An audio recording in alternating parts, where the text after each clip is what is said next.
Assalamualaikum warahmatullahi wabarakatuh. Izin memperkenalkan diri, nama saya Muhammad Alfarul Putra Hemawan dengan NPM 4524210113. Di sini saya memiliki tugas satu, yaitu membuat workflow bisnis.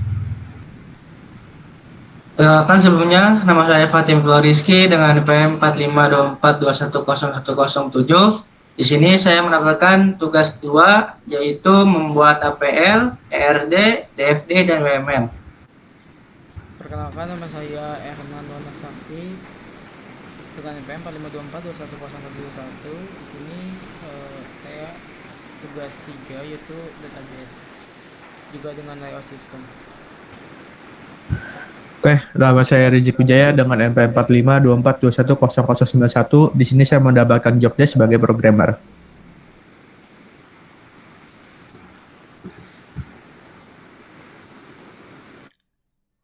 Oke, baik.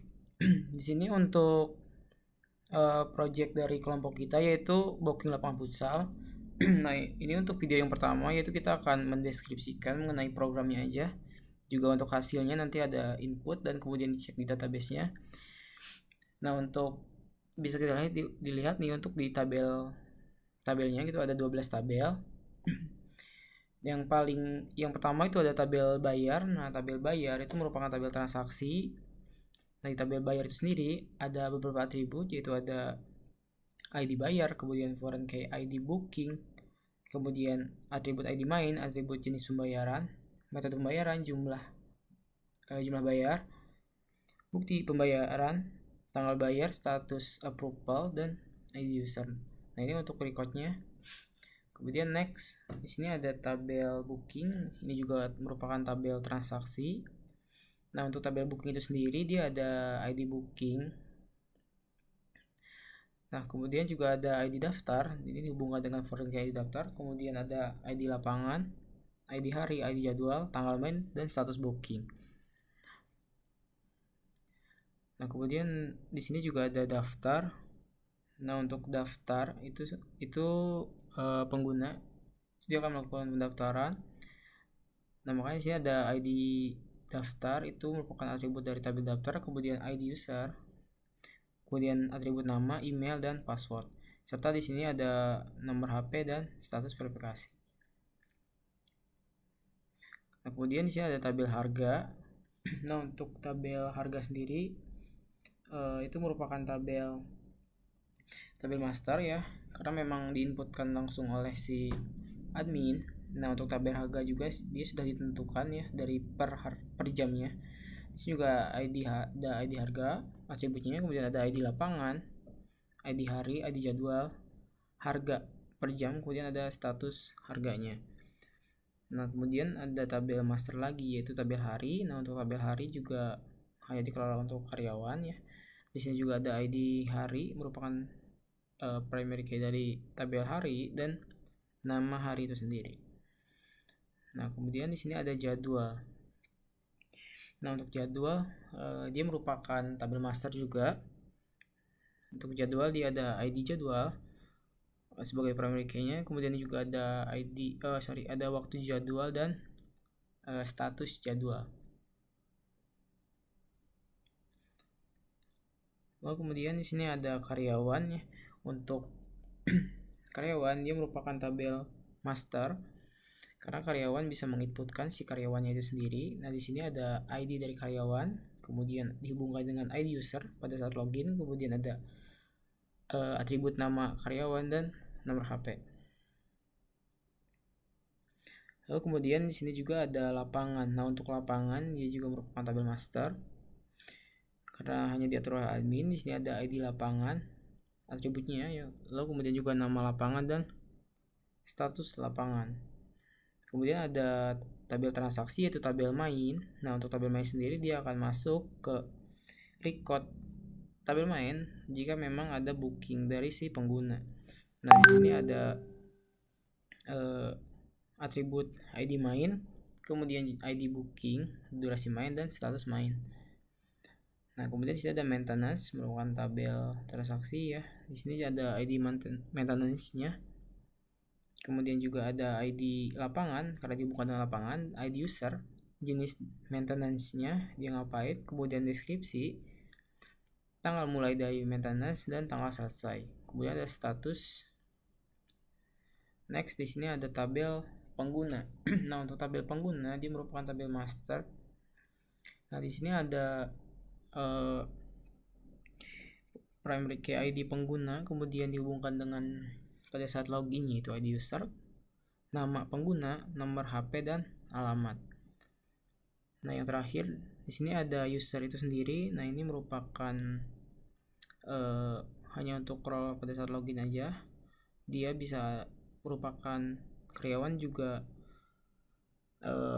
si user itu sendiri. Makanya sih ada ID user sebagai primary key-nya. Kemudian username, password, dan role. Nah, untuk role juga admin pengguna itu bisa. Next.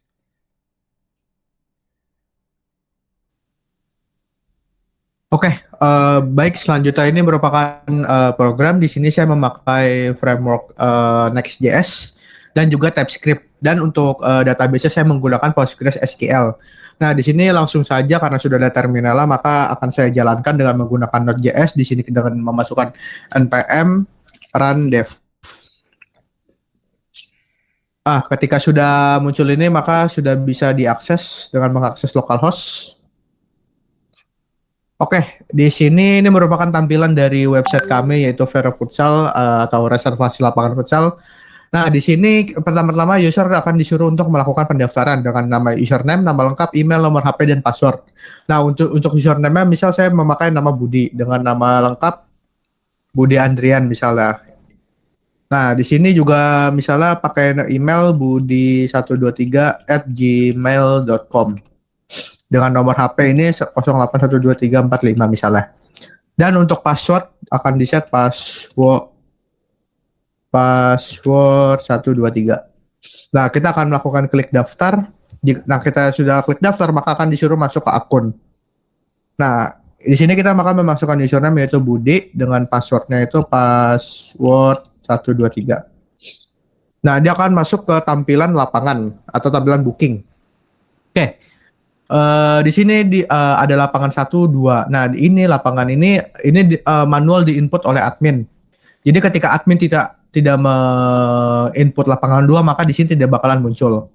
Nah, misalnya di sini juga ada tanggal main, durasi, jam mulai, dan harga per jam dan total bayar. Misal di sini kita akan mencoba untuk melakukan booking di hari ini, hari Rabu dengan jam mulainya 15.16 dengan durasi 1 jam. Di sini muncul harga per jam 100.000 dan total bayar 100.000. Nah, dikarenakan user ini belum terverifikasi, maka dia tidak bakalan bisa melakukan booking. Nah, di sini juga akan muncul akun Anda belum diverifikasi oleh karyawan. Harap tunggu atau hubungi admin. Nah, di sini saya sudah membuat akun karyawan. Kita login aja dengan password 123. Oke. Di sini di panel karyawan terdapat dashboard, master data, pengguna, maintenance, yang dimana keempat panel ini hanya bisa diakses oleh admin. User tidak bakalan terlihat keempat ini. Oke, di sini kita akan untuk memverifikasi.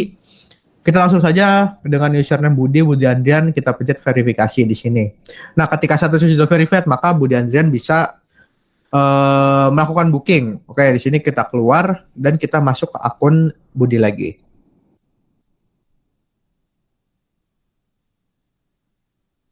Oke, ketika sudah masuk, kita pilih dengan tanggal yang sesuai sehari ini. Jamnya 15.16 dengan durasi 1 jam. Maka dia akan muncul 100.000. Kita buat booking berhasil. Silakan unggah bukti pembayaran di bawah. Nah, setelah buat booking, maka di sinilah ada step by step langkah selanjutnya, yaitu dengan mentransfer uang sejumlah ini. Nah, di sini dengan metode pembayaran transfer atau cash. Jadi misalnya saya dengan transfer dan jenis pembayarannya tuh di sini bisa DP dan lunas. Ketika DP, maka jumlah yang harus dibayar itu hanya 50% dan di sini sisanya harus dibayar secara offline. Nah, ketika di sini lunas, maka dia jumlah yang harus dibayarnya itu 100.000. Nah, misal di sini saya ingin membuat lunas saja dengan melakukan bukti pembayaran di sini JPEG dan PDF. Di sini misal saya ingin memasukkan invoice-nya, misal ini. langsung kita kirim bukti pembayaran. Bukti pembayaran berhasil diunggah, menunggu konfirmasi karyawan. Nah, di sini ketika sudah ada riwayat booking, maka di sini hanya untuk menunggu approval dari admin. Nah, ketika pengguna ingin membatalkan booking, maka di sini bisa dipencet membatalkan. Oke, itu untuk yang dari pengguna. Maka selanjutnya itu kita masuk ke panel adminnya untuk melakukan approve. Di sini kita memasukkan username admin dan passwordnya password 123. Oke, di sini kita masuk ke namanya panel dashboard. Di sini akan muncul total booking admin tuh ada berapa. Nah, di sini karena tadi kita pakai akunnya si Budi, maka di sini muncul booking dengan nomor B003 atas nama Budi Adrian. Nah, ketika sudah sesuai nih buktinya, kita di sini juga bisa melihat. Nah, ini untuk sebagai gambaran invoice-nya. Di sini kita bisa melakukan 3 tindakan, setuju, tolak, atau hapus. Nah, karena dia sudah membayar, maka kita akan setuju. Nah, ketika setuju, status booking sudah dikonfirm dan status pembayaran di-approve. Nah, ketika si Budi sudah sedang bermain, maka di sini bisa pencet mulai bermain. Ketika sudah selesai bermain, maka di sini bisa pencet selesai bermain, maka status mainnya berubah menjadi selesai. Nah, selanjutnya itu di sini juga di panel admin bisa melakukan set maintenance, di mana status lapangan 1 dan 2. Di sini misalnya kita set maintenance akan berubah menjadi maintenance keduanya. Nah, di beranda juga dia bakalan maintenance. Oke, kita set aktif lagi. Nah, di sini ada master data. Master data ini dikhususkan untuk karyawan. Dia bisa menambahkan karyawan, lapangan, hari, jadwal, dan harga. Misal saya ingin menambahkan lapangan. Ini kan lapangan 1, lapangan 2. Maka saya ingin menambahkan lapangan 3. Dengan statusnya aktif. Berarti dia masih bisa simpan lapangan. Nah, berhasil menambahkan data, maka akan muncul lapangan 3 di sini. Nah, selanjutnya itu ada hari, Sabtu, Rabu, Jumat. Misal saya ingin menambahkan hari Senin, maka bisa tinggal pencet aja simpan hari. Dan di sini kita juga bisa menambahkan jam buka. Misal 13.14 ini kan udah. Misal kita maunya 08.00 sampai 09.00. Dan harganya juga kita bisa set di sini. Misal kita pakai lapangan 3. Harinya itu hari Senin. Jadwalnya itu jam 13 sampai 14. Jadi kita mau ganti jadi 150.000. Terus kita bisa simpan harga. Nah, jadi ntar dia setiap hari Senin di lapangan 3 itu dan jam 13.14 itu harga per jamnya 150.000.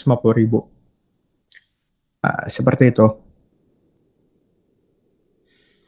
Di sini juga misalnya ingin maintenance, di sini juga ada daftar maintenance-nya. Kita bisa menambahkan jadwal maintenance. Misal ada di lapangan 3 ingin maintenance, contohnya itu ganti rumput dengan deskripsi mengganti rumput lapangan.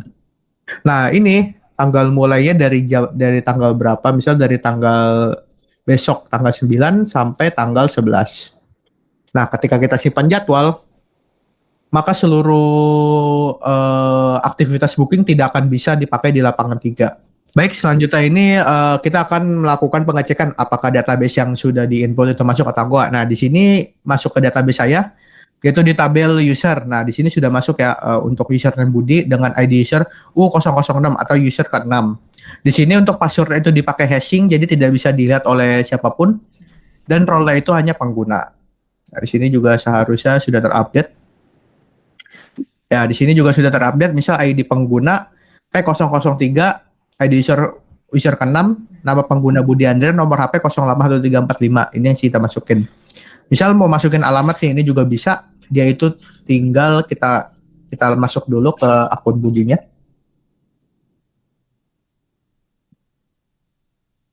Nah, ini kita bisa melakukan edit profil. Di sini juga bisa melakukan hapus akun permanen. Nah, karena kita ingin edit profil, maka pencet ini. Lalu alamatnya misal Jalan Mawar. Kita simpan.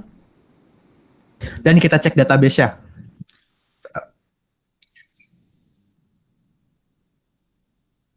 Nah, ini kalau sudah dicek database-nya, maka sudah muncul alamatnya, yaitu Jalan Mawar.